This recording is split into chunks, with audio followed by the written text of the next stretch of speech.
I really like that. One of my friends sent me this. Actually, there are a couple of my friends, Brenda and Alex. This side, I don't know if you can see it, it says never surrender, and this side says never give up. Isn't that cool? Oh, things have been going pretty good here. I hope y'all guys are doing well. Now, hang on, I need to clean this lens real quick. I hope it doesn't annoy y'all too bad when I do that. I know I do that in some videos. I'm like, hey, wait a minute, you got something on your face. Let's get that.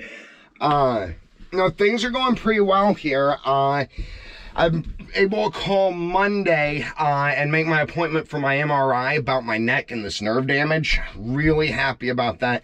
I just want to get the problem fixed, know what's going on and everything. As y'all guys know, I depend a lot on my ability to be physical, basically, in my life. It's something that I really enjoy, so I try and, when things really mess up, not future trip about it, because it's easy to get in our head and worry about the future, especially like for me, one of the main things I have is my ability to be physical, to be able to meet a challenge, to be able to persevere, to help others and stuff like that. And so when I think about losing that, it can get in my head. Now, I have enough work, I've done enough work and stuff, and I know when these negative thoughts are starting that I can pretty much stop them and just join myself in the present. And that takes a lot of work. It's not easy to do. And I'll tell you, I still have days where this feeling of hopelessness might come over me, right? Like I've got all these beautiful plans for the future, and yet time is moving really slow.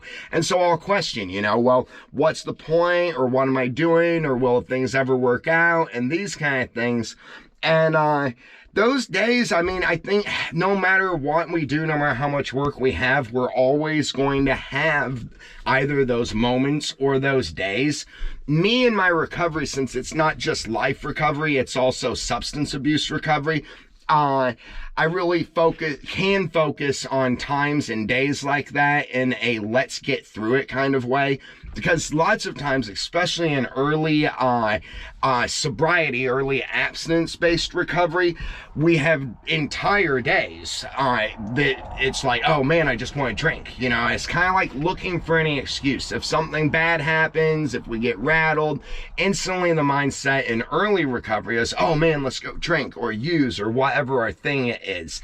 And those days, like they teach us, in AA, the big book, the many different facets of recovery, it's about getting through that day. That the next day will be better, that things will change. And humans, that's kind of how we work. Our brain chemistry, it fluctuates. We get different kinds of brain chemicals and stuff depending on the days and what we've been doing and the mental stimulus, the things that we're picking up from the world.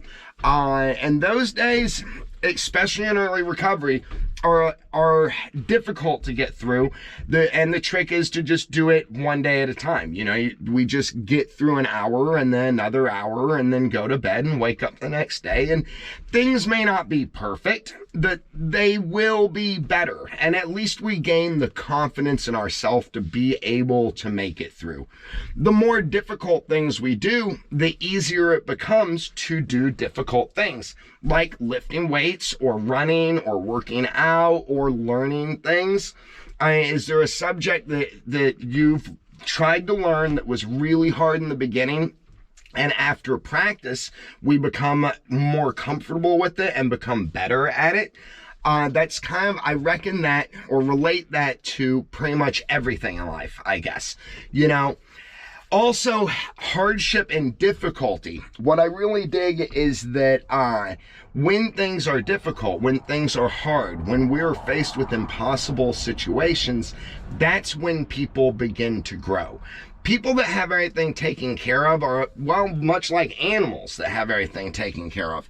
There's no reason to grow or change. They can just stay there and stay that. Those of us who have had a lot of difficulty, problems, pressure and time is the study of geology. It's also the study, in my opinion, of self-growth. Now, early on in recovery, it's difficult to have positive feelings about ourselves because there can be so many negative things happening. And when in early recovery, the negative things we've done, the bad crap we've done and stuff can be really hard to get over because we don't have a good sense of self. We know all the crappy things we've done, and people can be more judgmental and less forgiving of themselves than other people. So in early recovery, it's really about building feelings of self-esteem, getting back to liking ourselves again. Whether that comes from the concentration of realizing that we have made the decision to get on a better course, or from actually just doing things better, so that at the end of the day, we can tell ourselves, well, you know, I'm not who I used to be. If I put myself back in that same situation that I'm so upset with myself about, I wouldn't react that way anymore. You know, it's a way that we can really become more comfortable with ourselves. And like that, self-forgiveness will come with self-esteem. The more work we do on ourselves, the more success we have in dealing with others, and the more that we're able to do nice things or good things for others, the more that feeling of self-esteem will grow. In recovery, they say to grow our self-esteem, we have to do esteemable things, basically. Let's see. I guess I always, whenever I sit down, I really don't have a topic. Sometimes I'll think of a topic beforehand. Normally I wind up skewing off to something else though. And so I just like to kind of sit down and talk to y'all guys, you know. I think it's important in life to realize when we start growing also that it's going to be a difficult journey. However, it will be worth it because we can make ourselves into whatever we want to be. Hang on, I gotta stop and restart this real quick. There we go. I thought it wasn't gonna come back on. I'm like, well, can I just roll credits and call that good? And I apologize, I have to do that. I haven't learned the editing program yet. I've had a lot going on. I just need to sit down and have some practice with it over this winter. Now, what was I saying?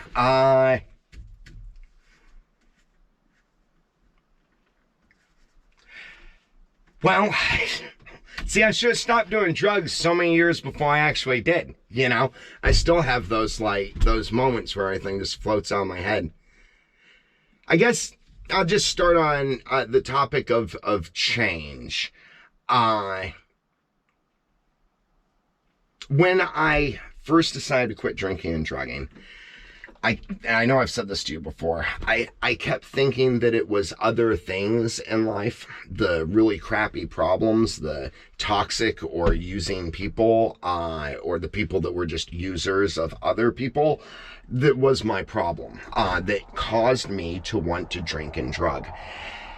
And finally I hit my rock bottom. I'll go over the story one of these days with you. It was terrible, honestly. I mean, just about as terrible as a person could think. And I became willing, which is where everything starts in recovery. Whether it's stopping drinking and drugging, or recovering from bad other habits in life, or even just toxic feelings and stuff, it starts with a large amount of willingness and acceptance, basically.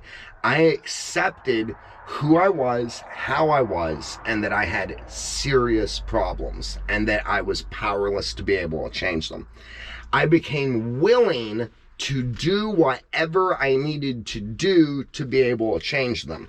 Now, I was convinced my life was on the line, and honestly, my life was on the line. Whether it's or not, it's losing our actual living life or making our life into a living hell. For me, it was basically the same thing.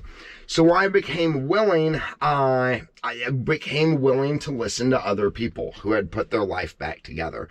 And it all started for me basically by finding the things that worked and not really concentrating on the things that didn't. You know, take what works and leave the rest.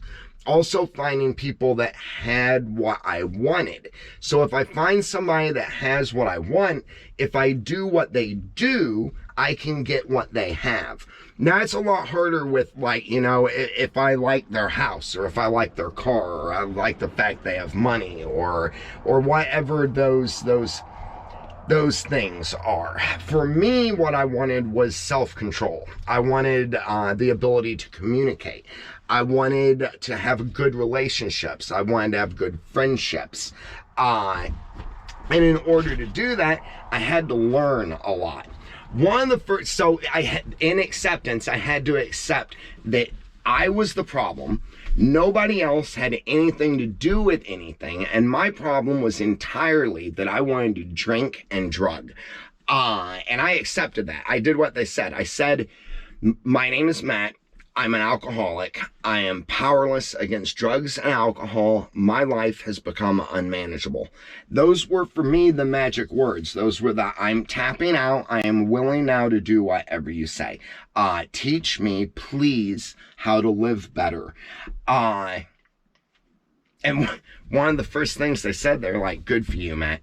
Good for you. You've taken the first step. Now, the first thing they taught me is that drugs and alcohol weren't my problem. Now, don't quote me on this to anybody, right? Because it might not come across the right way. I'll try and explain it. They said that people in my life were the problem. The way that I was approaching life was my problem. The expectations I had and the letdowns I was facing.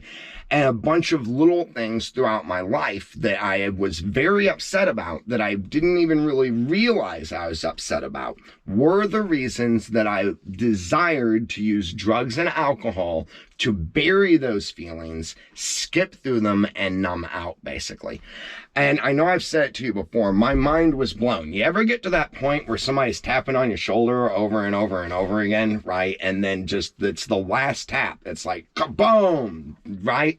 And I didn't freak out or anything. I couldn't understand. What do you mean? I mean, I thought if I just stop drinking and drugging, everything will get better. And they explained, yes, everything will get better. However, you'll still have the desire when things are messed up to go drink and drug, because I hadn't addressed the things that made me want to drink and drug.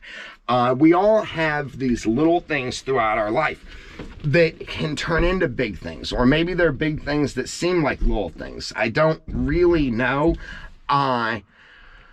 If we can address those things and change them, then the desire to no longer feel leaves, and we enjoy feeling. When we start doing admirable or esteemable things, when we start helping other people, when we start seeing the happiness and success that can be formed in our life, either by building new bonds and friendships, or by being able to see the negative people or the toxic people coming and get out of the way before the train hits us, there are all kinds of things that make us really want to be sober, to be alert, to be involved. And it starts with, first, the acceptance that we need to change. The acceptance that, yes, I run to drugs and alcohol whenever there's a problem and I don't know how to stop. After that, it becomes a lot of work. It's good work, though. It's positive work. It's hard, however, it has an ending, right? It has a spot where things change. Maybe we're never completely over it, but we don't hate it anymore. And in large parts, for me, I've been able to turn the negative stuff and the bad stuff in my life into positive things, because I'm able to now use it to know what to do or what not to do. I realized that I wouldn't be able to have the good things I have in my life had I not gone through the bad things. I wouldn't have had the pressure or the time to be able to need to change. And I would have just sat there, you know? So honestly, people ask me, you got any regrets? And I'm like, yeah, honestly, yeah, I got one or two.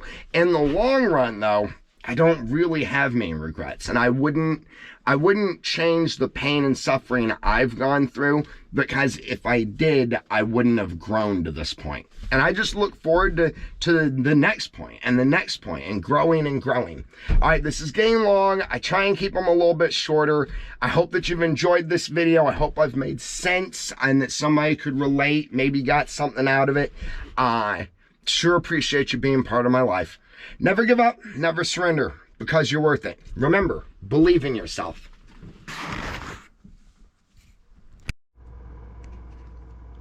Hey friends, I'm sitting here about to edit this together, and I caught just one part in my rewatch. I want a small caveat. No, addressing the problems in our life that make us want to drink and drug doesn't mean that we're going to get to a point where we can drink and drug. I'm sorry, the alcohol and everything, once it stops working, doesn't start working again. And yes, it will resurface the same problems if we try. Also, relapse is part of recovery. I have relapsed so many times on the road to success. So remember, have faith in yourself, believe in yourself. The new way of life, the new way of living is better than drugs and alcohol. Honestly, at some point, this little switch flips and it starts feeling like we are on a drug. The drug is life.